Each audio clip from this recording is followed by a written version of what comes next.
through iron, quietly, patiently, until one morning you reach for something solid and your hand goes right through it. That's what losing Michael did to me. Welcome back to Dad's True Revenge. Grab your snacks, get comfortable, and remember, the people in these stories had every chance to behave themselves. They just chose wrong. Drop a comment and be sure to subscribe. You're going to love it here. I want you to picture something. Close your eyes. Actually, don't. Keep them open. You'll need to see this. Imagine you wake up every single morning for 4 years, and the first thought that hits you before your feet even touch the floor is, "Where is my son?" Not as a question anymore. More like a reflex. Like breathing. Like the way your heart beats without asking permission. That was my life. My name is Garrett Flynn. I'm 51 years old. I drive a truck that should have been retired 3 winters ago, and I live in a 2-bedroom cabin on the edge of Millhaven, Colorado, which is the kind of town people pass through on their way to somewhere better. I used to be an accountant. I used to have a wife named Annie, who smelled like vanilla and laughed too loud at her own jokes. I used to have a son named Michael, who was 17, brilliant, and absolutely terrible at skiing. That last part matters. Remember it. It was a school trip, Cedar Peak Ski Resort, 42 kids, 4 chaperones, 1 mountain, and somewhere between the second run of the day and lunch, Michael Flynn ceased to exist.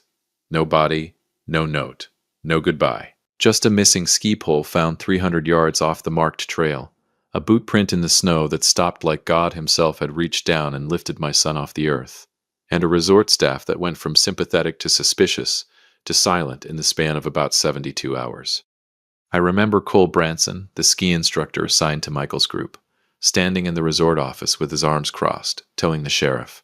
I turned around for maybe 2 minutes. 2 minutes, he was right there. 2 minutes. My son. Gone. The sheriff called it a tragic accident. Said Michael likely fell into one of the unmarked ravines on the north face. Said the terrain was unforgiving. Said they'd searched as long as conditions allowed. I said, search longer. They didn't. So I searched myself. Spent the first year doing nothing but. Hired 2 private investigators. Fired both of them when I realized I was paying one to drink and the other to agree with me. Spent my savings. Then Annie's life insurance. Then borrowed from Spencer Locke next door, who never once asked when I'd pay him back, which is the definition of a real friend if I've ever seen one. Spencer used to bring me food I didn't ask for and sit on my porch without saying anything. One evening I finally looked over at him and said, "You know you don't have to keep doing this." And he just shrugged and said, "I know." That man saved my life at least 4 times without either of us ever acknowledging it. But even Spencer couldn't save me from what the 4th year had turned me into. By then, the leads had dried up. The Facebook group I'd started, Find Michael Flynn, had gone quiet. The journalists who'd briefly found my story interesting had moved on to fresher grief. And I was sitting in that cabin surrounded by 4 years of printed emails, pinned maps, highlighter-marked documents, and cold coffee, looking like a man who'd confused obsession with hope. I wasn't well. I knew I wasn't well. I just didn't particularly care. It was a Tuesday in February when Jackson showed up. I remember because I was arguing with my truck. The engine had stalled, again, in my own driveway, and I was standing in 6 inches of fresh snow in my house slippers, leaning under the hood like I had any idea what I was looking at, saying things to that engine that I will not repeat in polite company. That's when I heard the tires. A car pulled up the gravel path behind me. Slow, deliberate, the kind of slow that means whoever's driving has been here before in their mind long before they got here in person. I didn't turn around immediately, mostly because I assumed it was Spencer with another casserole I hadn't requested. So I just called out, "If that's food, leave it on the porch. If it's bad news, drive back the way you came." Footsteps in the snow, and a voice I hadn't heard in 11 years said, "Still talking to inanimate objects, I see." I turned around so fast I hit my head on the truck hood. Jackson, my brother Jackson, who I hadn't spoken to since Annie's funeral, where we'd said things to each other that don't unsay themselves easily, was standing in my driveway in a charcoal wool coat, hands in his pockets beside a black Mercedes that had absolutely no business being on a gravel road in Millhaven, Colorado. He looked older, of course he did, but he also looked like money, which he'd always been better at than me, and he looked like someone who had rehearsed this moment several times and was still not entirely sure it was going to go well. Smart man. I pulled my head out from under the hood, straightened up, and stared at him for what felt like a full minute. The snow was falling lightly between us, like the universe thought this needed atmosphere. Finally I said, "You've got some nerve." And he said, "I know." 11 years, Jackson. And he said, "I know. You didn't even call." And this is the part that stopped every angry thing I'd been preparing to say. He said, "Garrett, get in the car. I know where Michael is." The world didn't stop. That's the thing nobody tells you. When the moment you've spent 4 years praying for finally arrives, the world doesn't stop spinning. A bird still called from somewhere in the tree line.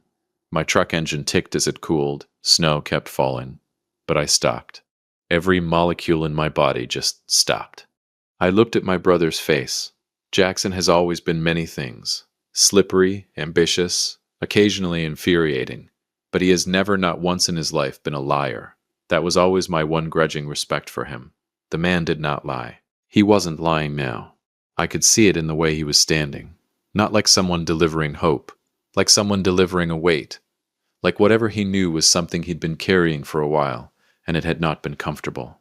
I took a breath, then another.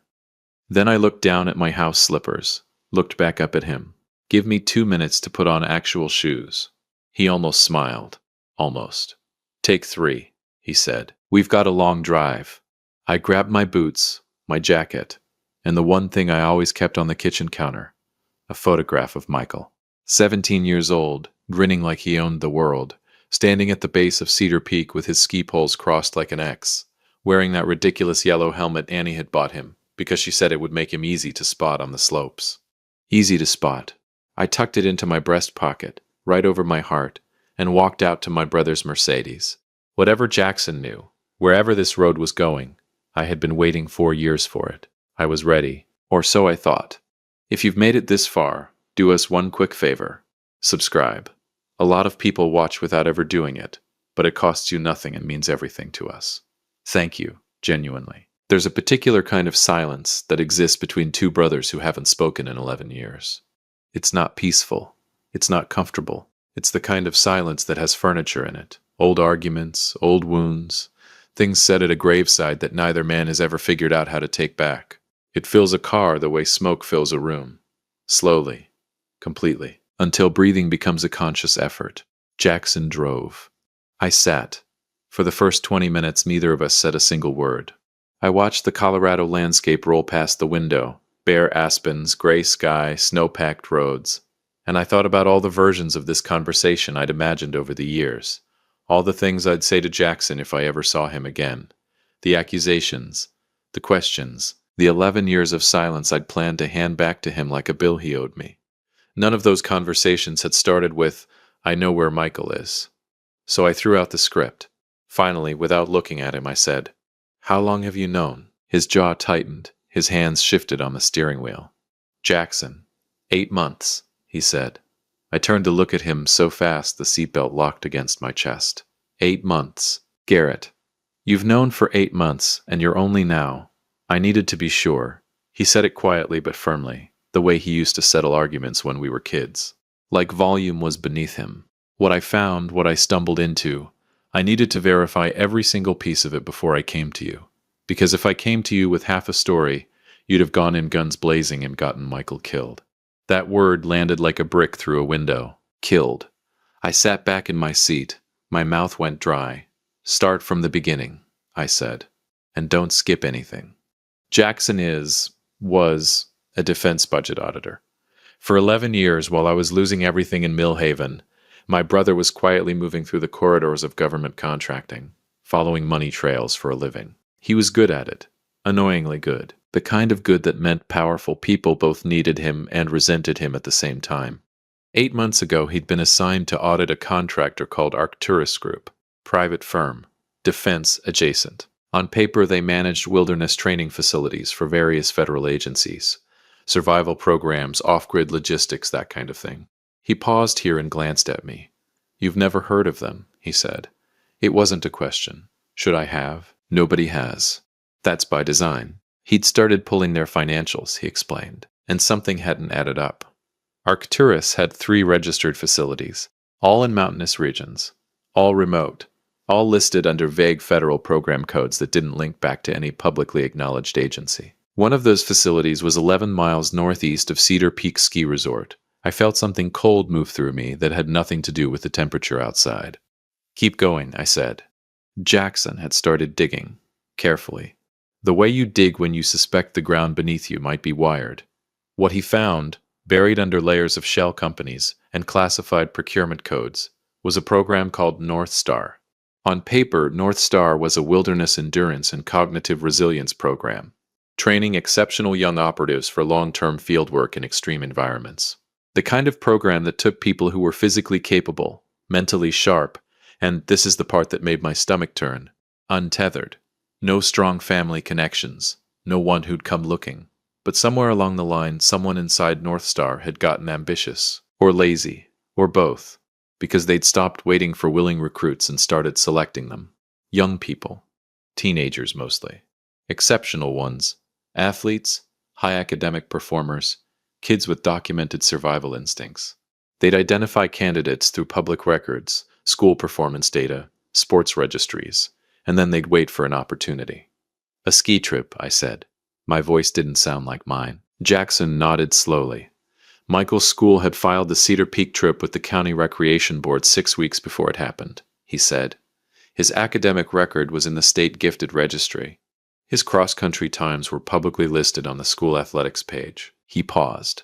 Garrett, they didn't grab Michael randomly. They chose him. Months before that trip, I pressed my hand flat against the dashboard. I needed something solid. He's alive, I said. It wasn't a question either. I needed to say it like a fact, like gravity, like something I could stand on. Jackson looked at me. He's alive, he confirmed. I've seen a photograph. I will tell you honestly, I have cried exactly 3 times as an adult. When my mother died, when Annie died, and once, alone in my truck outside a gas station in my 2nd year of searching, when I'd finally allowed myself to consider, for 30 terrible minutes, that Michael might not be coming home. I did not cry in Jackson's car, but it was the closest I'd come to that gas station moment in a long time. I turned toward the window so my brother couldn't see my face, and I stayed that way for about a mile. Then I asked, where is he? A facility in northern Montana, Jackson said, near the Canadian border. Remote. The property is registered as a private forestry research station. It's not on any map civilians can access. How many people are in there with him? Best I can count, 14 recruits currently active, plus staff. Victor Hale runs the operation on the ground. Former Special Operations. Not a man who makes mistakes easily. Victor Hale. I filed the name somewhere dark and permanent. And the photograph, I said, how did you get it? Jackson was quiet for a beat. I have a contact inside the program, he said carefully.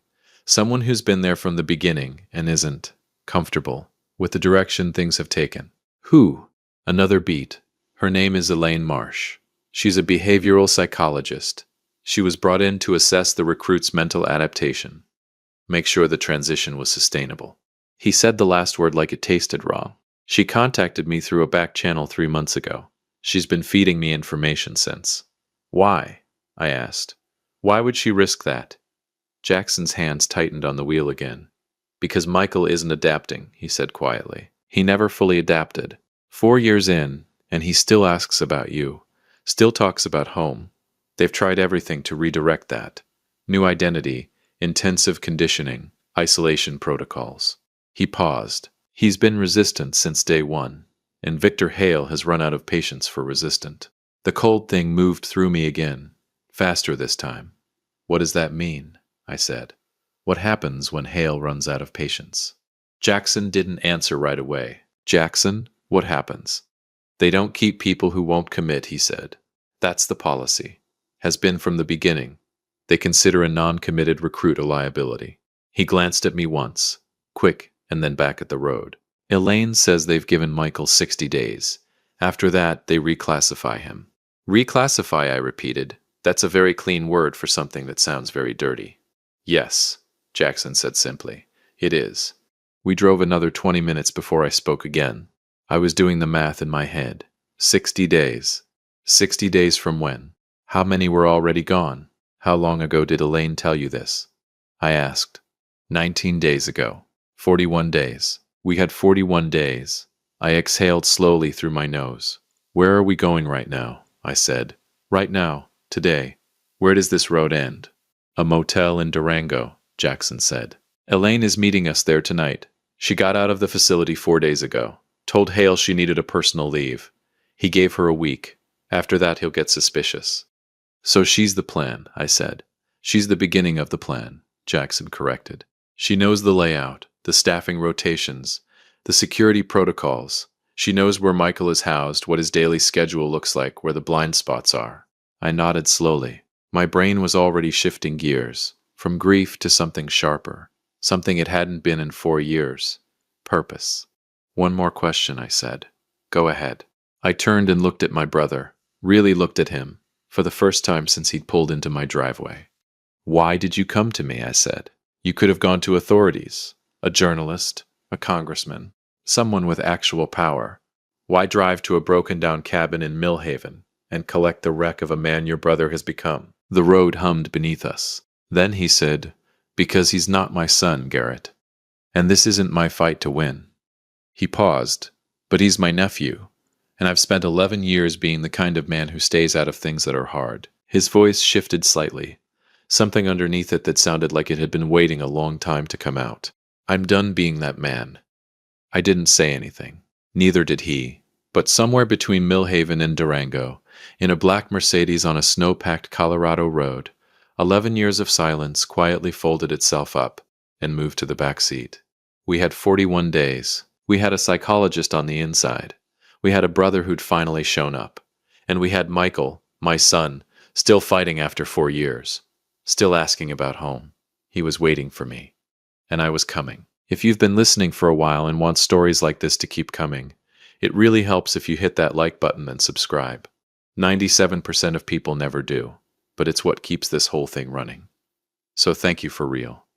There's a moment in every man's life where he stops reacting and starts deciding, where the grief stops driving and he takes the wheel back. For me, that moment happened in a motel room in Durango, Colorado, at 11:17 at night, sitting across a scratched laminate table from a woman I'd never met, who had seen my son more recently than I had, watching her spread hand-drawn facility maps across the bedspread, like we were planning a military operation, which, if we're being honest, is exactly what we were doing. Elaine Marsh was not what I expected. I don't know what I expected exactly. Someone nervous, maybe. Guilty-looking. The kind of person who wrings their hands and speaks in whispers, and needs constant reassurance. Elaine Marsh did none of those things. She was composed, precise, and spoke the way surgeons probably speak before they cut. Clean sentences. No wasted words. Eyes that had clearly seen things she'd decided to stop pretending were acceptable. She shook my hand when Jackson introduced us, looked me directly in the eye, and said, "Your son has your jawline. I thought you should know that immediately." I had to look at the ceiling for a second. "Thank you," I managed. She nodded once and got straight to business. Here is what Elaine laid out across that motel bedspread. The Arcturus North Star facility sat on 400 acres of heavily forested Montana wilderness. One main access road, monitored gated with a guard rotation every 6 hours. The facility itself consisted of 7 structures: administrative building, 2 barracks, a training complex, medical unit, equipment storage, and what Elaine called, with a tone that made my jaw tighten, the adjustment wing. That last one was where they put recruits who were struggling to commit. Michael had been in the adjustment wing for 3 weeks. Victor Hale, I'd been collecting mental images of this man since Jackson first said his name, ran a staff of 22. 12 were operational security. The rest were trainers, medical personnel, and administrative. Everyone was vetted. Everyone had signed enough NDAs to paper a courthouse. "How do we get in?" Jackson said. Elaine looked at him calmly. "We don't," she said. "Not through the front." She pointed to a section of the map, the facility's eastern perimeter. "Here, the boundary fence has a maintenance corridor that runs along the tree line. It's checked once every 48 hours. The next check was this morning." She looked up. "We have 47 hours before anyone walks that corridor again." I leaned forward, and Michael, adjustment wing, east side of the building, ground floor. She tapped the map. "There's a ventilation access panel on the exterior wall. It's not alarmed. They never thought anyone would be coming in through it. They only ever worried about people getting out." "Their first mistake," I said. "One of several.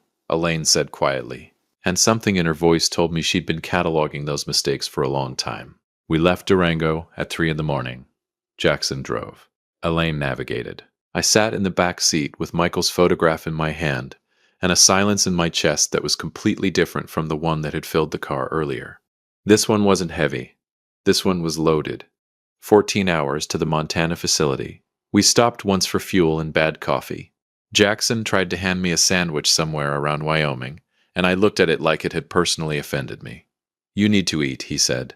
"I need my son. You can do both." I ate the sandwich. It was terrible. I didn't say that because he was right, and I was trying to be mature about it.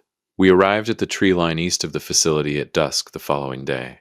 Left the Mercedes hidden on a forestry access road half a mile back, and covered the rest on foot through knee-deep snow. I want to tell you I was scared. I think honesty demands it. My heart was doing things hearts are not designed to do continuously. My hands were cold inside my gloves. Every snapped branch underfoot sounded to my ears like a gunshot. But here is the thing about 4 years of loving someone you can't find. It builds a particular kind of stubbornness in a man. A refusal to be stopped by normal things like fear and reasonable odds. I had crossed the line from cautious to committed, somewhere around year 2, and there was no crossing back. Elaine found the maintenance corridor exactly where she said it would be. The fence was chain link, partially obscured by overgrown brush. Clearly not a priority for a facility that relied on its secrecy more than its perimeter. We were through in under 3 minutes. The adjustment wing was a gray, featureless building that looked like someone had designed it specifically to communicate that hope was not available here. I hated it immediately and completely. Elaine led us to the exterior wall. The ventilation panel was exactly where she'd marked it. A 2-foot square access cover, 4 screws, removable with the multi-tool Jackson had thought to bring, and I had not thought to thank him for yet. Jackson worked the screws. I crouched beside him. "When we're inside," Elaine whispered, "the corridor runs left. Michael is the 3rd door. It won't be locked from the outside. They rely on psychological compliance more than physical restraint at this stage." Psychological compliance. I added that to the list of things Victor Hale was going to answer for. "And Hale?" I said. "Administrative building," she said. "Night shift. He won't be in the wing." "Then let's move before that changes," Jackson said, pulling the panel free. The corridor inside was dim and narrow, and smelled like industrial cleaning fluid, and something stale underneath it that made my chest ache in a way I couldn't name. 1st door, 2nd door, 3rd door. I put my hand flat against it. Took one breath, then I pushed it open. The room was small. A cot, a desk, a single barred window letting in a parallelogram of moonlight, and sitting on the edge of that cot, still awake at what must have been close to midnight, with his elbows on his knees and his head down, was my son. 21 years old now, broader in the shoulders than I remembered, hair shorter, a scar along his left jawline that hadn't been there before. But the way he looked up when the door opened, that reflex, that instant alertness, I recognized that. I'd seen it 10,000 times. I'd watched it develop from the time he was 3 years old and heard a strange sound in the house and came looking instead of hiding. He was always brave. Always. Even before they got their hands on him. He stared at me. I stared at him. 4 years of searching, of not sleeping, of cold coffee and dead-end leads and borrowed money and Spencer Locke's unrequested casseroles. 4 years, collapsed into about 4 seconds of pure, wordless, disorienting reality. Then Michael said, in a voice that was deeper than I remembered and shakier than he probably wanted it to be, "Dad?" And I said, "Because I am apparently incapable of a normal human response under pressure," I said, "You still have that terrible taste in helmets, I hope." He broke first. I broke half a second later. And somewhere in that gray, horrible little room, we met in the middle, and I held my son for the first time in 4 years. And I want you to understand, I am not a small man. And Michael had grown into someone nearly my size, and we probably looked absolutely ridiculous. I did not care even slightly. We had 7 minutes before the next internal check. Michael moved fast, no hesitation, like some part of him had been packed and ready for exactly this moment. He grabbed nothing from that room. There was nothing in it worth taking. We went back through the ventilation corridor, through the fence, through the tree line. We were nearly to the Mercedes when the facility's exterior lights snapped on behind us. "Run," Elaine said, completely calmly, like she suggested running every day. We ran. Here is where I tell you about the revenge. Because you came for it, and I promised it, and I am a man of my word. We didn't burn the facility down. We didn't extract Michael at gunpoint or leave a trail of unconscious guards through the snow. We're not those people. What we did was considerably more permanent. Elaine Marsh had not spent 3 months feeding Jackson information just to help one father rescue one son. She had spent 3 months building a case. Every document, every photograph, every internal communication she could access. Copied, encrypted, stored on a drive she'd kept sewn into the lining of her coat for 11 weeks. That drive went to 3 places simultaneously. The morning after we pulled Michael out, a federal investigator Jackson had quietly cultivated for 2 years, a journalist at a national outlet who specialized in government contractor misconduct, and a senator on the Armed Services Committee who had, as it turned out, been asking uncomfortable questions about Arcturus Group's procurement codes for months, and had been getting stonewalled at every turn. They couldn't stonewall all 3 at once. Within 72 hours, North Star was the subject of a federal investigation. Within 3 weeks, the facility was raided. Victor Hale was arrested on a Monday morning. I know because Elaine sent me a 2-word message when it happened. It's done. The 13 other young people in that facility were recovered and returned to their families. I won't describe those reunions because they belong to those families, not to this story. But I will tell you that I followed the news of every single one of them, and I kept a list of their names, and I still have that list. Arcturus Group was dissolved by court order 4 months later. Every executive who'd signed off on North Star, every person who had sat in a boardroom and approved the taking of children and called it a program, faced federal charges. It was not quick justice. It was not dramatic justice. It was the slow, grinding, paper-heavy kind that doesn't make for exciting television, but has the enormous advantage of being permanent. That was enough for me. Spencer Locke cried when we pulled into Millhaven. Actually cried, which I never expected, and which he immediately denied. "Something in my eye," he said, wiping his face aggressively. "Both eyes?" Michael said. Spencer pointed at him. "I don't know you well enough for you to be smart with me yet." Michael grinned, and I want to tell you about that grin, because it was the same grin. 4 years, a different name, an adjustment wing, Victor Hale's entire operation, and it was still the same grin, the one that used to get him out of trouble with Annie, the one she'd given him honestly, her exact grin, wearing his face. Some things, it turns out, they cannot take. Jackson stayed for 2 weeks. On the last night, we sat on my porch, the same porch Spencer had kept vigil on for 4 years, and split a bottle of something neither of us would normally drink, and sat in a silence that had finally lost all its furniture.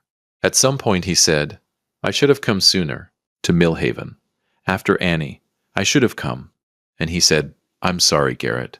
And I looked at my brother, who had audited his way into a conspiracy, driven a Mercedes up a gravel road, unscrewed a ventilation panel in the Montana wilderness, and handed me back my son. And I said, "You came when it counted most. That's not nothing, Jackson." He nodded, looked out at the dark tree line. "No," he said quietly. "I suppose it's not." Side by side in the driveway, him actually knowing what he was looking at under the hood now. Apparently wilderness survival training has some transferable skills, and me handing him tools and pretending I understood his explanations. At one point he looked over at me and said, "You really spent everything, didn't you? Trying to find me." "Every last cent," I said. He was quiet for a moment. "I knew you would. The whole time I was in there. Whenever it got bad. That's what I held on to. I just kept thinking, he's not done looking. He would never stop looking." I looked at my son standing in the driveway in the Colorado spring sun, and I thought about 4 years of cold coffee and dead ends and borrowed money and Spencer's unrequested casseroles. I thought about a yellow ski helmet and a boot print in the snow that stopped like God had reached down and lifted my boy off the earth. And I said, "I want you to know something, Michael. I want you to hear it and keep it."